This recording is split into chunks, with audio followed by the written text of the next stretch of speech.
అందరికీ నమస్కారం. నేను మీ గోపాల్ అయ్యంగార్. శ్రీమతే రామానుజాయ నమః. 22వ తారీఖు డిసెంబర్ నుంచి 28వ తారీఖు డిసెంబర్ వరకు మేషరాశి నుంచి మీనరాశి వరకు వార ఫలాలు ఎలా ఉందనేది చాలా క్లుప్తంగా క్లియర్గా షార్ట్ కట్లో ఈసారి నుంచి చెప్పదలుచుకున్నాను. దయచేసి మీరందరూ ఆదరించండి, ఈ ఛానల్ని సబ్స్క్రైబ్ చేయండి. అలాగే జాతకం కొరకు మీ date of birth, time of birth, place of birth నాకు పంపించండి. నేను మీతో మాట్లాడతాను. 20 నిమిషాలు జాతకం 50 పేజీలు పంపిస్తాను. మీ సమస్యలు ఏదైనా సరే పరిష్కారానికి ప్రయత్నిస్తాను. ఈ వారం గ్రహాల స్థితి చూసుకుంటే గురువు వృషభ రాశిలో, కర్కాటకంలో కుజుడు, కేతు వచ్చేసి కన్యా రాశిలో, చంద్రుడు సింహం, కన్యా, తుల వృశ్చిక రాశిలో ప్రయాణిస్తున్నారు. బుధుడు వృశ్చిక రాశిలో, సూర్యుడు ధనుసు రాశిలో, శని కుంభరాశిలో, శుక్రుడు మకర రాశిలో, రాహు వచ్చేసి మీనరాశిలో ప్రయాణిస్తున్నారు. ఈ స్థితిని బట్టి 12 రాశులకు ఏ విధమైనటువంటి ఫలితాలు ఉంటాయని తెలుసుకుందాం. ఏ సమస్య ఉన్నా సరే దానికి సింపుల్గా పరిష్కారం చెప్తాం కాబట్టి దాన్ని మా ఛానల్ పేరు simpleastrologer.com అని పెట్టుకున్నాను. దయచేసి మీరందరూ కూడా మరొకసారి ఛానల్ని సబ్స్క్రైబ్ చేయడం మర్చిపోకండి. మీ ఫ్రెండ్స్కి, రిలేషన్స్కి మా గురించి చెప్పడం మర్చిపోకండి.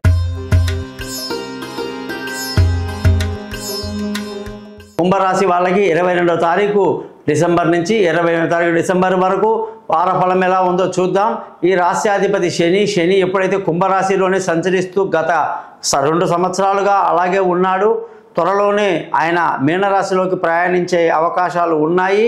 మరి కుంభరాశిలోనే శని ఉండడం వల్ల బద్ధకం ఎక్కువగా ఉంటుంది. కుంభరాశి వాళ్ళకి 10ంటికి రమ్మంటే 11ంటికి వస్తాం, అన్నీ ఆలస్యం చేస్తాం, నిద్ర లేవటం చలికాలంలో ఇంకా కష్టమే, బద్ధకం కొంచెం ఎక్కువగా ఉంటుంది. కాబట్టి కుంభరాశి వాళ్ళు యాక్టివ్గా ఉండాలంటే ఇంద్రనీలం అనే రాయిని మధ్యవేలికి ధరించాలి. వెండిలో చేసి ఇస్తాను. 3 క్యారెట్ల బరువు ఉన్న రాయిని ధరించండి, అద్భుతంగా ఉంటుంది. అదృష్టం కలిసి వస్తుంది. ఏలినాటి శని ప్రభావం బాగా తగ్గుతుంది. నెత్తి మీద కూర్చున్న శని మీకు కాస్త ఇబ్బంది కలిగిస్తున్నప్పటికీ సొంత ఇంటి ఓనరే కాబట్టి అంతగా బాధించడు, కానీ ఎక్కువ బాధపడ్డ వాళ్ళు ఉన్నారు. ఎందుకంటే శని అంటేనే కర్మ ఫల దాత కాబట్టి జాగ్రత్తగా ఉండండి. ఈ వారంలో ధన ఆదాయం బాగుంది, కుటుంబ సంతోషం బాగుంది, పిల్లల చదువులు బాగున్నాయి, విందులు వినోదాల్లో పాల్గొంటారు, బంధువుల స్నేహితుల సహాయ సహకారాలు బ్రహ్మాండంగా ఉంటాయి. చిన్ననాటి స్నేహితులు కలుసుకుంటారు, వాళ్ళతో కలిసి బాగా ఎంజాయ్ చేస్తారు, ధైర్యాన్ని నూరు పోస్తారు, నలుగురికి సహాయం చేస్తారు. కాబట్టి కుంభరాశి వాళ్ళు హీరోలు అని చెప్పాలి. విలువైన వస్తువులు, భూములు, ఇల్లు, వాహనాలు ఏదైనా సరే కొనడానికి జాతకం చూసుకోవాలి. అంతర్దశ, దశ, భుక్తి చూసి కొనాలి. గోచార రీత్యా అస్సలు సరిగ్గా లేదు, నష్టపోయే అవకాశాలు కనిపిస్తున్నాయి. కాబట్టి జాతకాలు చూపించుకొని చెయ్యండి.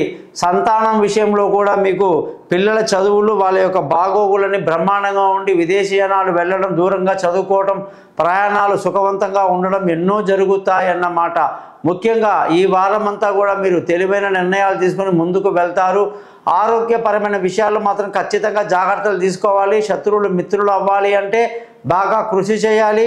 అప్పుల పీడ లేకుండా ఉండాలంటే రోజు శివనామ స్మరణ చేసుకోవటం మంచిది.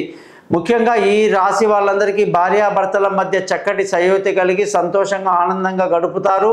అలాగే మీ పెళ్లి కాని వాళ్ళందరికీ పెళ్లి కుదురుతుంది. దూరంగా ఉన్న వాళ్ళు కలుసుకోవడమే కాదు, ప్రేమికులకు చాలా మంచి వారంగా చెప్పాలి. పార్ట్నర్షిప్లో వ్యాపారాలు కూడా బాగా కలిసి వస్తాయని కుంభరాశి వాళ్ళకు చెప్పడం జరిగింది. అదృష్టంగానే చూసుకుంటే ఈ వారంలో మంచి అదృష్టవంతులు కుంభరాశి వాళ్ళు. అదృష్టం బాగుండాలి అంటే బాగా కష్టపడాలి. అలాగే ఈ జాతకం మొత్తం మీద కూడా అదృష్టం కొరకు కష్టపడడం అనేది ఒకటే ప్రత్యామ్నాయంగా గ్రహించండి. తండ్రులు పెద్దల సహకారాలు పెద్దగా లభించడం లేదు.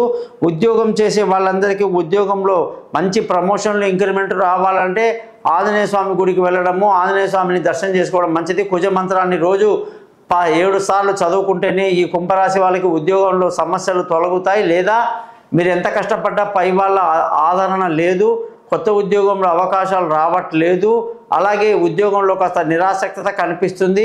అవన్నీ తొలగిపోవడానికి నేను చెప్పిన విధంగా చేయండి. మీ జాతకాలు చూసి మీకు పరిహారాలు చెప్తాను. సింపుల్గా ఈ ఛానల్ని సబ్స్క్రైబ్ చేయడం మర్చిపోవద్దు. కుంభరాశి వాళ్ళందరికీ కూడా ఉద్యోగంలో ఇబ్బందులు ఉన్నాయని చెప్పడం జరిగింది. వ్యాపారంలో మాత్రం మంచి లాభాలతో ముందుకు దూసుకు వెళ్తారని బాగా చెప్పాలి. మరి కొత్త వ్యాపారంలో పెట్టుబడులు కూడా బాగా పెడతారు. మీకు ఈ వారంలో ఖర్చులు అధికంగా ఉంటాయని మరొకసారి చెబుతూ జ్యోతిష్యం కొరకు నన్ను కాంటాక్ట్ చేయండి. ఈ ఛానల్ని సబ్స్క్రైబ్ చేయండి. మీ గోపాల్ అయ్యంగార్. నమస్కారం.